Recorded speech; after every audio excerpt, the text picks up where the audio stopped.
Good evening. नमस्कार प्यारे साथियों को।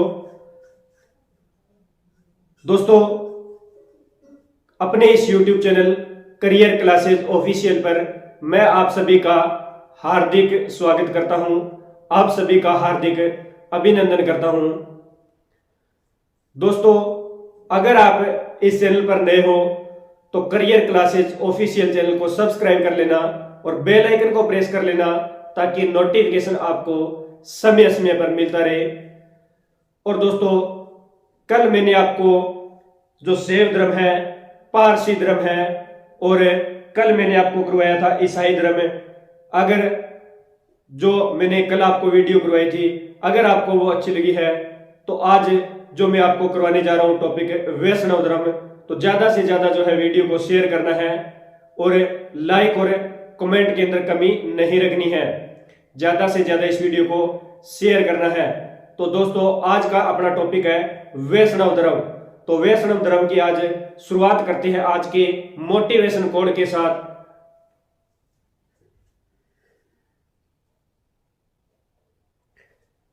आज का मोटिवेशन कोड है, रास्ते कभी खत्म नहीं होते, बस लोग हिम्मत हार जाते हैं।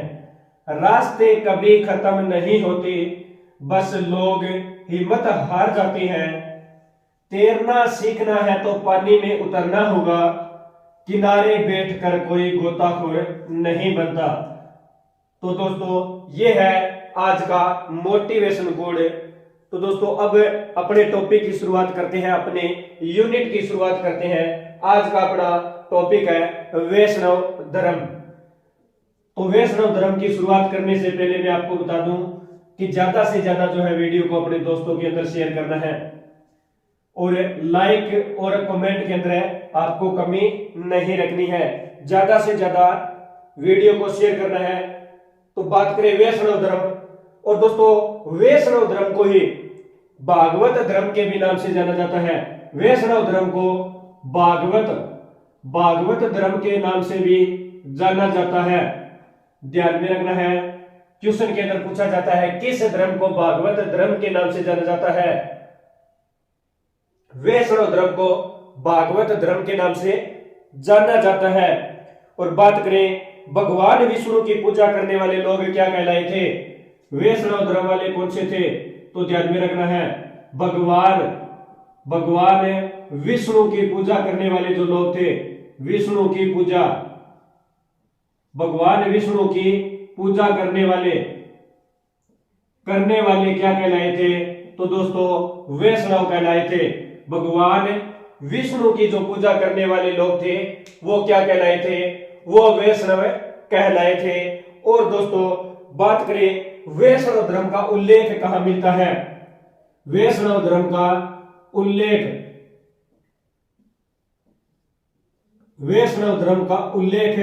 कहां मिलता है, तो दोस्तों वैष्णव धर्म का जो उल्लेख है, ये उल्लेख मिलता है बेसनगर के अभिलेख में। कौन से अभिलेख में मिलता है, तो ध्यान में रखना है दोस्तों, बेसनगर का एक अभिलेख है। तो बेसनगर के अभिलेख के अंदर वैष्णव धर्म का क्या मिलता है, उल्लेख मिलता है। ये आपको ध्यान में रखना है। बेसनगर के अभिलेख में क्वेश्चन आता है किस अभिलेख के अंदर वैष्णव धर्म का उल्लेख मिलता है, तो बेस धर्म के अभिलेख के अंदर इसका उल्लेख मिलता है। और बेसनगर के राजा कौन थे, पूछा जाता है बेसनगर के राजा कौन थे, तो दोस्तों ध्यान में रखना है बेसनगर के राजा थे हेलियोडोरस। बेसनगर के राजा कौन थे, हेलियोडोरस जो है ये बेसनगर के राजा थे। तो बेसनगर के अभिलेख के अंदर वैष्णव धर्म का उल्लेख मिलता है और बेसनगर के राजा थे हेलियोडोरस। ये आपको ध्यान में रखना है। और दोस्तों, बात करें कि वैष्णव धर्म की प्रारंभिक जानकारी, वैष्णव धर्म की प्रारंभिक जानकारी कहां मिलती है,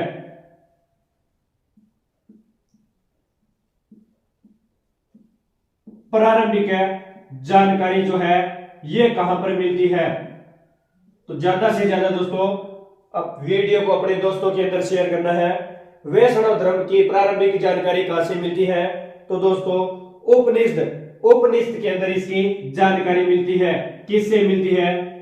तो उपनिषद के अंदर, उपनिषद में वैष्णव धर्म की प्रारंभिक जानकारी मिलती है। उपनिषदों की संख्या मैंने आपको बताई थी कितनी है?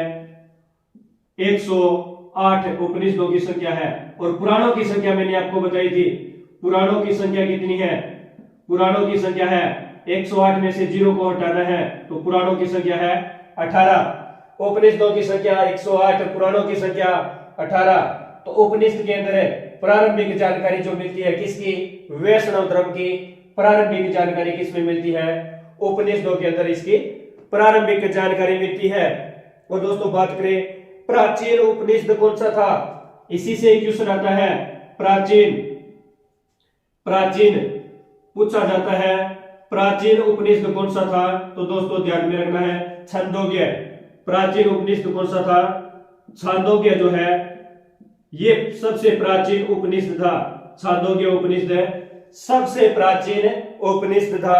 और दोस्तों बात करें छांदोग्य यानी इसके अंदर भगवान विष्णु यानी कृष्ण भगवान का उल्लेख मिलता है। छांदोग्य जो उपनिषद है इसमें किसका उल्लेख मिलता है? तो दोस्तों जो कृष्ण भगवान है, कृष्ण भगवान का उल्लेख किसमें मिलता है? तो दोस्तों छांदोग्य उपनिषद के अंदर कृष्ण भगवान का उल्लेख मिलता है। और दोस्तों बात करें छांदोग्य उपनिषद के अंदर विष्णु का नाम मिलता है। क्या नाम मिलता है? भगवान कृष्ण। छांदोग्य उपनिषद के अंदर ही विष्णु का नाम क्या मिलता है? भगवान कृष्ण मिलता है। क्या मिलता है? विष्णु का नाम। विष्णु का नाम क्या मिलता है? तो दोस्तों ध्यान में रखना है विष्णु का नाम कृष्ण भगवान मिलता है। किस में मिलता है? छांदोग्य उपनिषद के अंदर। और कृष्ण भगवान की जानकारी यानी छांदोग्य उपनिषद के अंदर मिलती है। और छांदोग्य उपनिषद ये सबसे प्राचीन उपनिषद है। उपनिषदों की संख्या 108 है और पुराणों की संख्या कितनी है? तो पुराणों की संख्या है दोस्तों 18। ये आपको ध्यान में रखना है।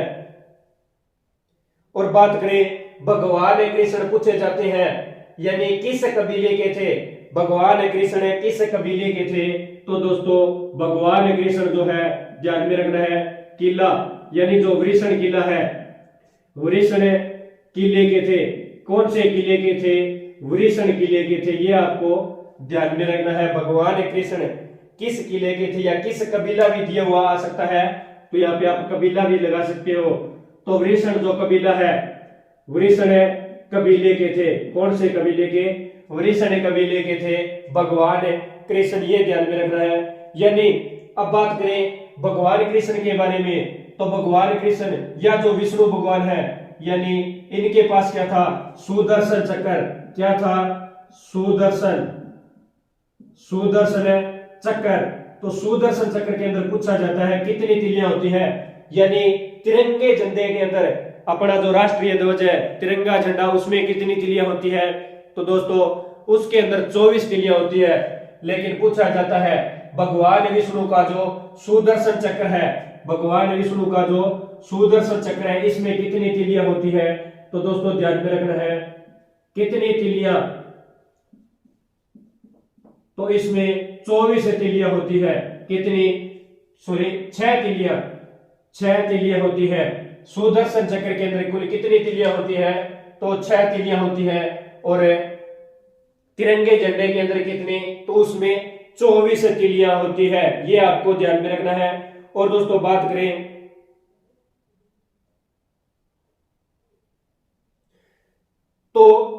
करें वैष्णव धर्म के अंतर्गत यानी भगवान विष्णु के कितने अवतार बताए गए हैं?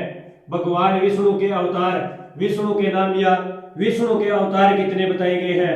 अवतार 10 अवतार बताए गए हैं। भगवान विष्णु के कुल कितने अवतार बताए गए हैं? तो दोस्तों ध्यान में रखना है कुल 10 अवतार बताए गए हैं।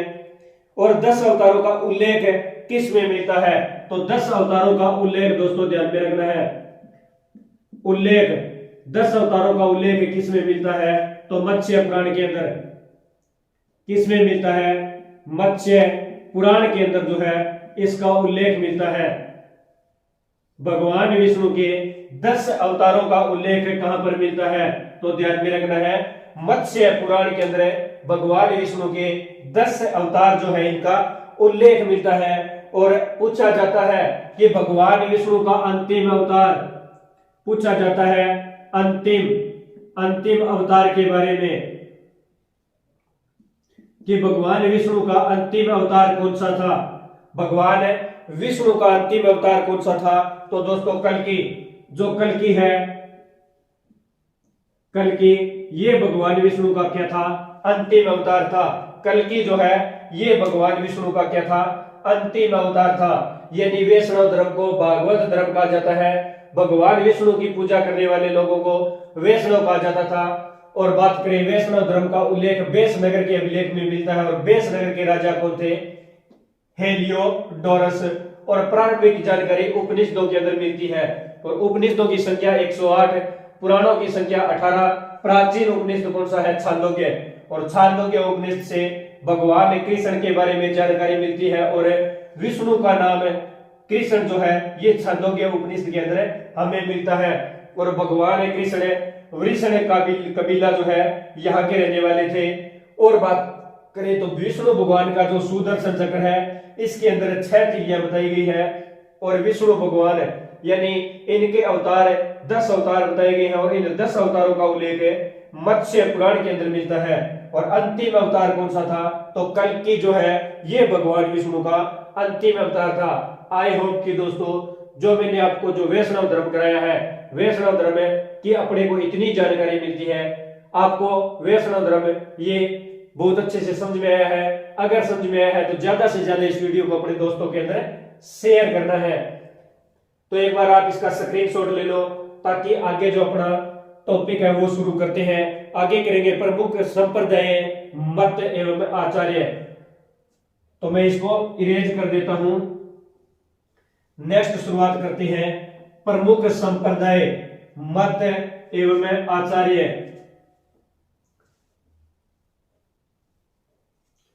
तो वैष्णव धर्म यानी जो धर्म थे ये अपने पूर्ण होते हैं भाई धर्म। तो अब बात करते हैं प्रमुख संप्रदाय, मत एवं आचार्य।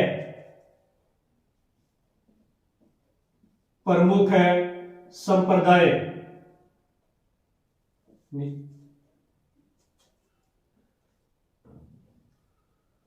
प्रमुख है संप्रदाय,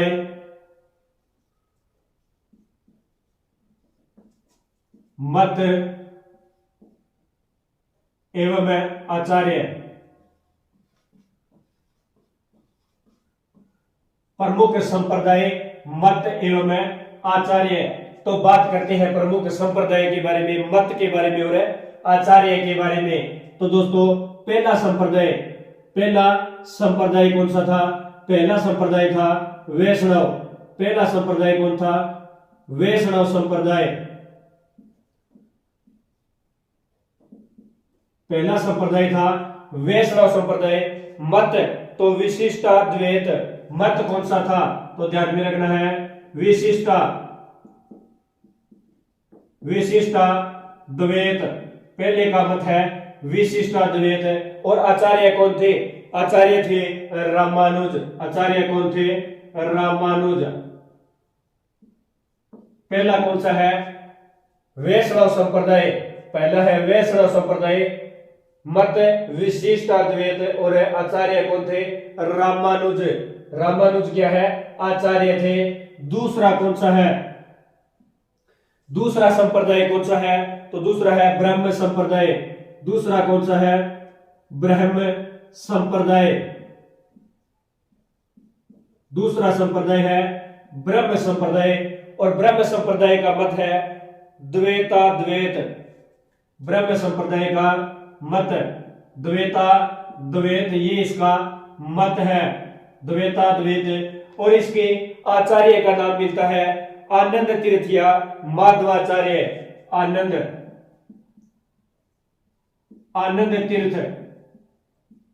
तीर्थ या क्या मिलता है? माधवाचार्य। इनका नाम मिलता है आनंद तीर्थ या माधवाचार्य। ये इनका नाम मिलता है तीसरा कौन सा है?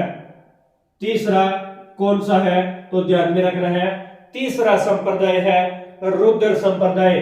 तीसरा संप्रदाय कौन सा है? तो रुद्र संप्रदाय। तीसरा संप्रदाय है रुद्र संप्रदाय। और रुद्र संप्रदाय का मत क्या था? तो दोस्तों इसका मत था शुद्धाद्वैत। इसका मत था शुद्धाद्वैत।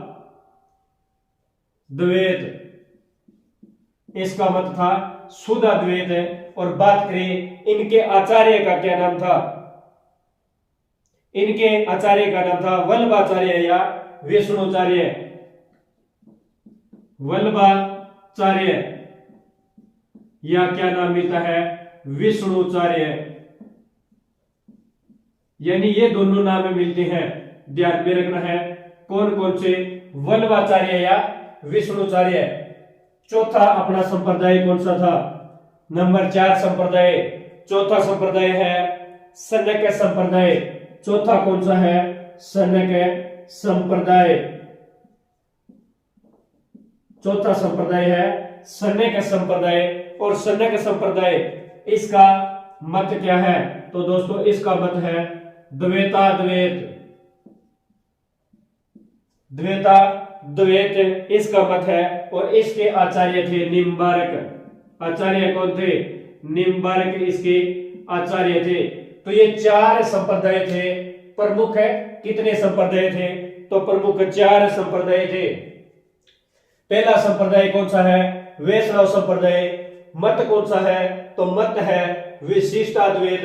आचार्य कौन थे? रामानुज। दूसरा है ब्रह्म संप्रदाय। मत है द्वैताद्वैत। और आचार्य या तो आनंद तीर्थ या माधवाचार्य, दोनों नाम दिए होंगे।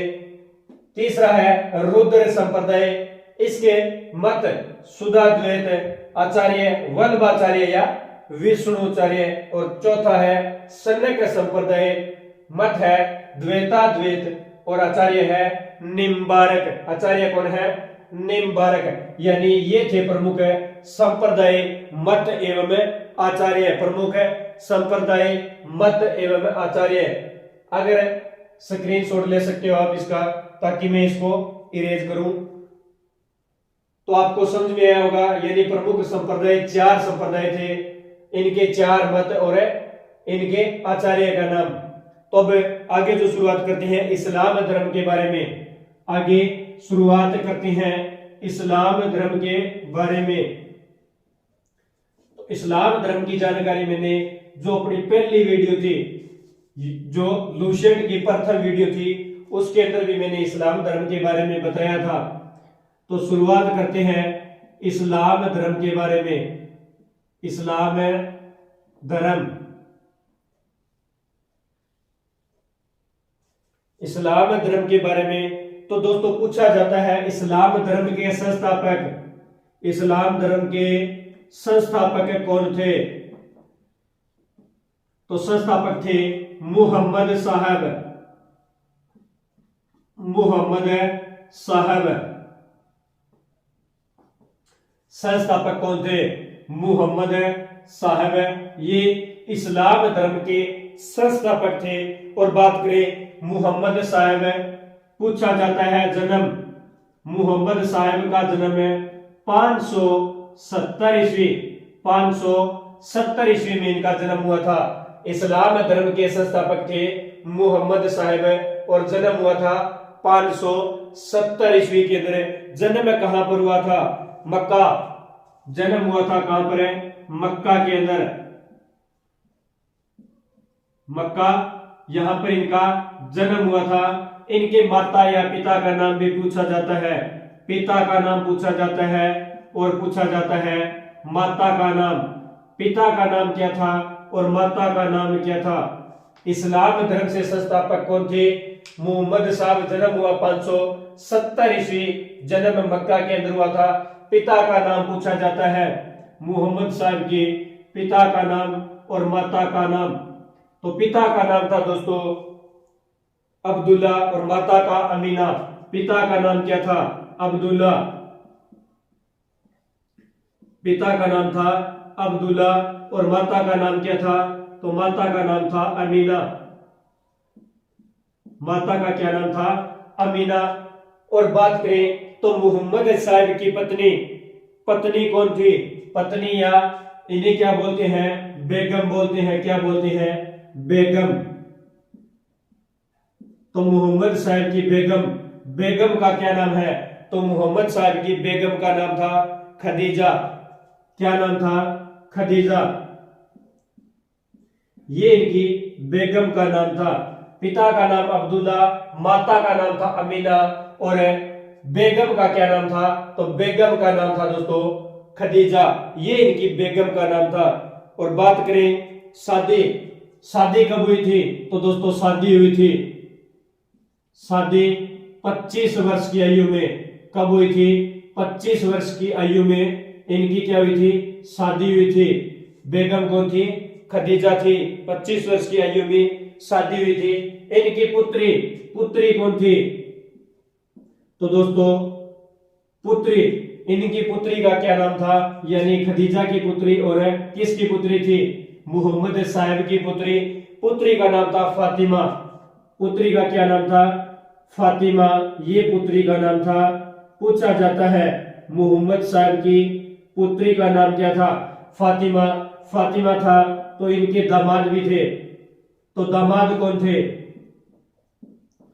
दामाद का क्या नाम था? दामाद का दोस्तों नाम था दामाद, दामाद का नाम था यानी फातिमा के पति का नाम अली। फातिमा के पति का नाम क्या मिलता है? अली इनके पति का नाम मिलता है। ये ध्यान में रखना है। किसके पति थे? तो फातिमा के पति थे कौन? अली।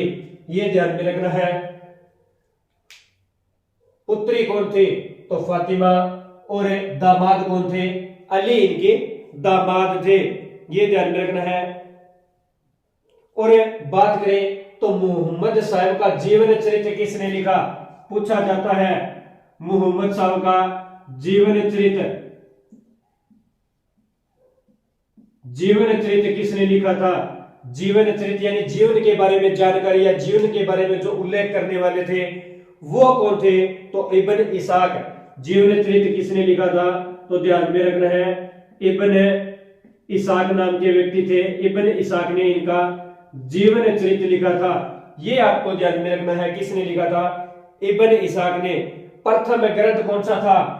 इस्लाम धर्म का प्रथम ग्रंथ। पूछा जाता है कि प्रथम ग्रंथ कौन सा था? तो दोस्तों इस्लाम धर्म का प्रथम ग्रंथ कौन सा था? तो इनका प्रथम ग्रंथ है, ये सबको पता है कौन सा था? कुरान। प्रथम ग्रंथ कौन सा था?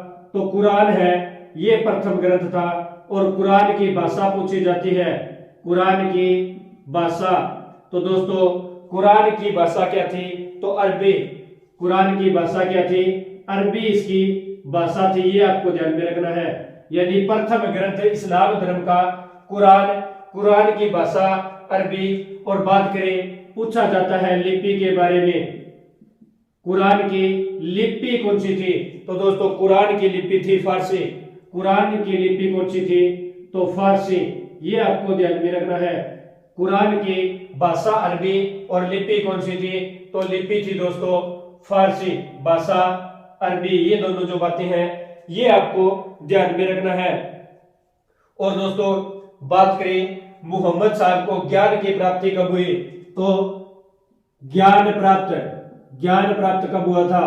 तो दोस्तों ज्ञान प्राप्त हुआ था कब? 610 ईस्वी के अंदर। 610 ईस्वी में मोहम्मद साहब को ज्ञान प्राप्त हुआ था।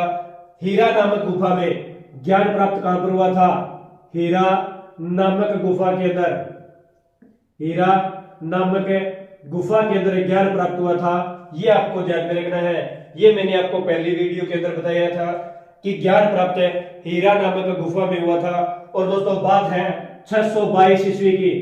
622 ईस्वी की। 622 ईस्वी को मोहम्मद साहब जब मक्का से मदीना की यात्रा कर रहे थे, मक्का से मदीना की जब यात्रा कर रहे थे, मक्का से मदीना यात्रा, तो मक्का से मदीना की जो यात्रा थी उस वक्त क्या किया था इन्होंने? उस वक्त जो इस्लाम धर्म का जो संवत है कौन सा, हिजरी संवत, यानी इस यात्रा के दौरान ही हिजरी संवत की स्थापना की थी। हिजरी जो संवत है इसकी स्थापना की थी, ध्यान में रखना है। हिजरी संवत की स्थापना किसने की थी, तो हिजरी संवत की स्थापना मोहम्मद साहब ने की थी। कब है, 622 ईस्वी से संबंधित है कौन सा, हिजरी संवत है। और दोस्तों इस्लामों का धर्म कौन सा है, यानी मुस्लिम संवत पूछा जाता है या इस्लाम संवत पूछा जाता है, तो ध्यान में रखना है मुस्लिम संवत कौन सा है, तो ध्यान में रखना है हिजरी संवत। मुस्लिम संवत कौन सा है, तो हिजरी संवत, ये मुस्लिम संवत है, ये आपको ध्यान में रखना है। यानी इस्लाम धर्म के संस्थापक है मोहम्मद साहब। जन्म मक्का के अंदर हुआ था 570 ईस्वी में। माता का नाम अमीना, पिता का नाम था अब्दुल्ला।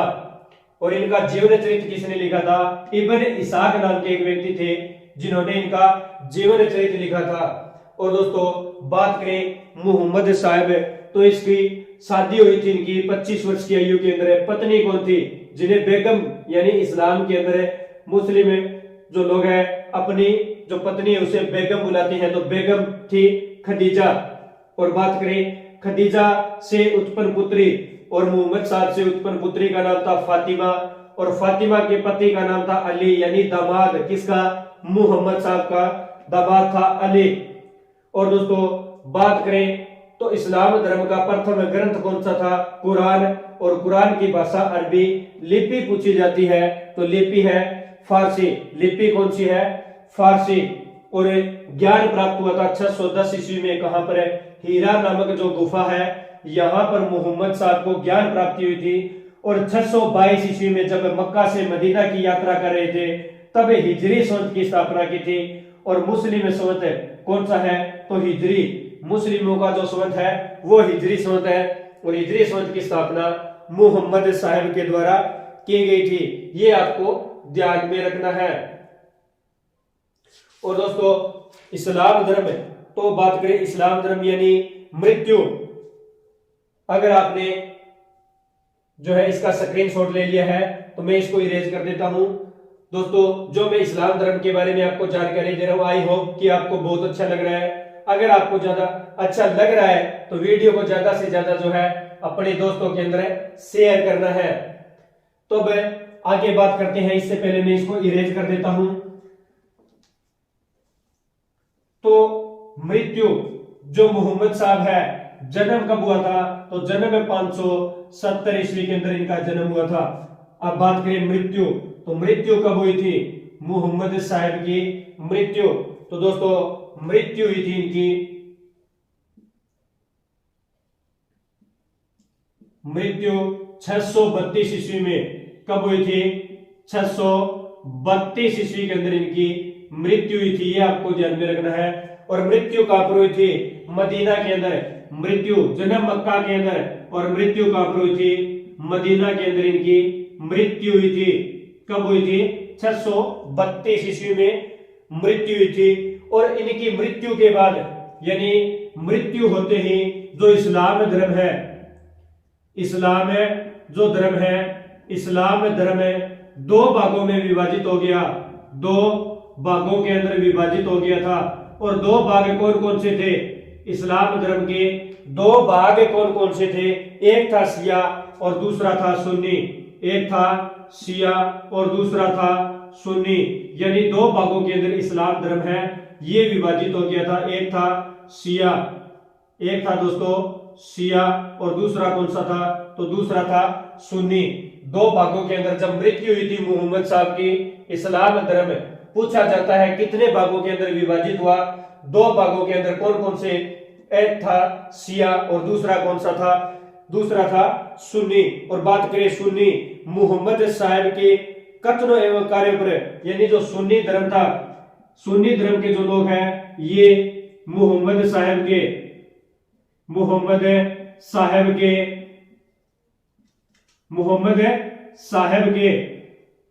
कथनों एवं मोहम्मद साहब के कथनों एवं जो कार्य थे, कार्यों पर विश्वास करते थे। मोहम्मद साहब के कथनों एवं कार्यों पर विश्वास करते थे। ये ध्यान में रखना है। कौन करते थे? तो सुन्नी धर्म के जो लोग थे, सुन्नी धर्म के जो लोग थे, ये मोहम्मद साहब के कथनों एवं कार्यों पर विश्वास करते थे। ये ध्यान में रखना है। और दोस्तों बात करें तो शिया यानी शिया जो धर्म है, शिया धर्म है, इनके जो दामाद थे, दामाद कौन थे? अली।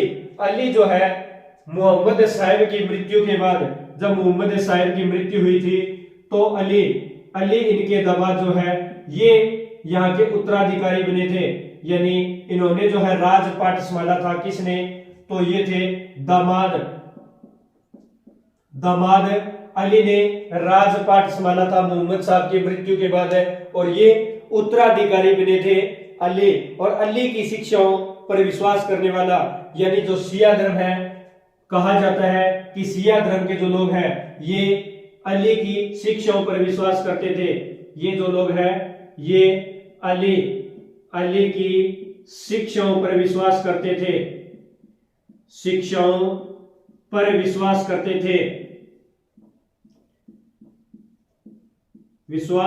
थे, ये आपको ध्यान में रखना है। शिया के जो लोग थे यानी अली यहाँ के उत्तराधिकारी थे। अली ने बहुत सारी शिक्षाएं जो है शिया धर्म के लोगों को दी। और अली की जब मृत्यु हुई तो मृत्यु होने के बाद जो है अली की जो शिक्षाएं थी, अली ने जो लोगों को शिक्षाएं दी, उन शिक्षाओं पर जो है शिया के जो लोग थे ये विश्वास करते थे। ये आपको ध्यान में रखना है। और बात करें तो शिया ये सर्वाधिक प्रचलित धर्म था। पूछा जाता है कि मोहम्मद साहब की मृत्यु के बाद सर्वाधिक प्रचलित धर्म कौन सा था? तो सर्वाधिक प्रचलित कौन सा था? तो शिया धर्म जो है ये सर्वाधिक प्रचलित धर्म था। ये ध्यान में रखना है। और बात करें मोहम्मद साहब के जो उत्तराधिकारी थे, मोहम्मद साहब के उत्तराधिकारी क्या कहलाए? तो उत्तराधिकारी है, इन्हें किस नाम से जाना जाता था? तो दोस्तों मोहम्मद साहब के जो उत्तराधिकारी थे वो खलीफा क्या कहलाए थे? उन्हें खलीफा के नाम से जाना जाता है। मोहम्मद साहब के उत्तराधिकारी को खलीफा के नाम से जाना जाता है, यानी इनके उत्तराधिकारी खलीफा कहलाए थे। और दोस्तों बात करें खलीफा का पद जो है ये 1924 तक जारी रहा था। खलीफा का पद जो है ये 1924 तक जारी रहा था। मोहम्मद साहब के जो उत्तराधिकारी थे वो क्या कहलाए थे? खलीफा कहलाए थे। और खलीफा का जो पद है यानी इस्लाम धर्म के अंदर खलीफा पद है ये 1924 तक जारी रहा था। और यह पद समाप्त किसने किया था? तो पूछा जाता है पद समाप्त किसने किया था? तो खलीफा पद की समाप्ति करने वाले व्यक्ति का नाम है मुस्तफा कमाल पाशा। मुस्तफा कमाल पाशा, ये जो व्यक्ति है मुस्तफा कमाल पाशा, इनके द्वारा खलीफा धर्म को समाप्त किया गया था। तो दोस्तों इस्लाम धर्म के बारे में आपको इतनी जानकारी मिलती है। यानी संस्थापक मैंने आपको बता ही दिया था, मोहम्मद साहब इनके संस्थापक, जन्म 570 मक्का के अंदर हुआ था। और मृत्यु कब हुई थी? मोहम्मद साहब की मृत्यु हुई थी 632 ईस्वी। कहां पर हुई थी? मदीना के अंदर इनकी मृत्यु हुई थी। और बात करें इनकी मृत्यु के बाद इस्लाम धर्म ये दो भागों के अंदर बंट गया था। और दो भाग थे, शिया और सुन्नी। और सुन्नी के जो लोग थे, सुन्नी धर्म के लोग हैं, ये मोहम्मद साहब के कथनों पर और उनके जो कार्य थे उनके ऊपर जो है कार्य करते थे, उनके आधार पर चलते थे, उन पे ही विश्वास करते थे। और जो शिया धर्म के लोग हैं, ये शिया धर्म के लोग मोहम्मद साहब की मृत्यु के बाद शिया जो धर्म है इसके जो उत्तराधिकारी कौन बने थे शिया धर्म के? तो उनके दामाद अली जो है ये शिया धर्म के उत्तराधिकारी बने थे। और अली ने वहां पर लोगों को बहुत सारी शिक्षाएं दी, उनको ज्ञान दिया। तो उन शिक्षाओं के कारण शिया धर्म के लोग, जब अली की मृत्यु हुई तो शिया धर्म के जो लोग हैं ये अली की शिक्षाओं पर विश्वास करते थे। और शिया धर्म ये सर्वाधिक, यानी शिया और सुन्नी दो धर्मों में से शिया धर्म जो है ये सर्वाधिक प्रचलित धर्म रहा था। और मोहम्मद साहब की मृत्यु के बाद जो उनके उत्तराधिकारी थे उन्हें खलीफा के नाम से जाना जाता था। और खलीफा का जो पद है, खलीफा, ये 1924 ईस्वी तक जारी रहा था। 1924 ईस्वी तक जो है जारी रहा था। और खलीफा का पद समाप्त किसने किया था? तो पद समाप्त करने वाले व्यक्ति थे मुस्तफा कमाल पाशा। मुस्तफा कमाल पाशा के द्वारा खलीफा का पद समाप्त किया गया था। तो दोस्तों ये इतनी जानकारी जो है आपको इस्लाम धर्म के बारे में मिलती है। आई होप कि ये वीडियो आपको बहुत अच्छी लगी होगी। दोस्तों ज्यादा से ज्यादा इस वीडियो को अपने दोस्तों के अंदर शेयर करना है। और दोस्तों जो धर्म थे, प्रमुख धर्मों के बारे में हमने कल 3 धर्मों के बारे में पढ़ा था। और जो बचे हुए धर्म थे उनके बारे में आज हमने पूर्ण अध्ययन किया है, पूर्ण जानकारी प्राप्त की है। यानी अपने जो धर्म है ये धर्म सब कंप्लीट जो होते हैं या हमने धर्मों को पूर्ण किया है। अगर दोस्तों ये वीडियो आपको अच्छी लगी तो वीडियो को लाइक करना, कमेंट करना और ज्यादा से ज्यादा इस वीडियो को अपने दोस्तों के अंदर शेयर करना। तो कल मिलते हैं अपने नेक्स्ट टॉपिक के साथ, नेक्स्ट यूनिट के साथ, इसी समय शाम को 9 बजे। और दोस्तों अगर आप इस चैनल पर नए हो तो करियर क्लासेज ऑफिशियल चैनल को सब्सक्राइब कर लेना और बेल आइकन को प्रेस कर लेना ताकि नोटिफिकेशन आपको समय समय पर मिलता रहे। मिलते हैं नेक्स्ट वीडियो में। धन्यवाद दोस्तों। जय हिंद, जय भारत।